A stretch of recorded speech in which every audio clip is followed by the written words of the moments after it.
Okay okay साहेब तुम्ही सगळ्यात मला स्वतःला असं मी पण असं ऐकलं आहे की त्यांनी फॉर्म भरलेला आहे, परंतु याचा अर्थ मी असा घेणार नाही की तो पक्ष बदल केला आहे की नाही हे मी सांगू शकत नाही.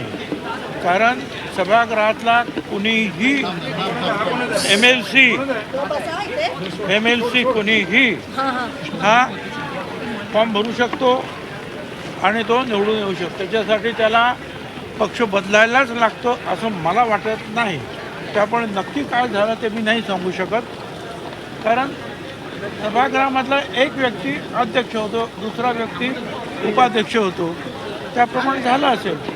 पण बाकी काय नंतर काय पक्षांतर वगैरे झालं काय ते मला काही कल्पना नाही. महायुतीकडनं त्यांनी अर्ज भरलेला आहे. जागा जी आहे ती त्यांच्यासाठी जागा जी आहे हे सर्व पक्षांची असते आणि त्या पदावर बसल्यानंतर तो कुठल्याही एका पक्षाचा राहत नाही, तो सर्व पक्षाचा होतो.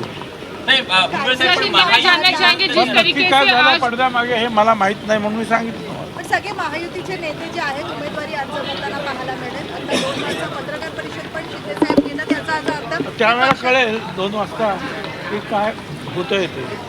कारण त्यांना जर जायचं असेल तर 2/3 मेजॉरिटीनंच जात आहे, एकटं कसं काय जात आहे. पण टेक्निकली ते शिवसेनेतच आहे, टेक्निकली ते शिवसेनेतच आहे. 2022 ला त्याच्यामध्ये काय कोणी होऊ शकतो.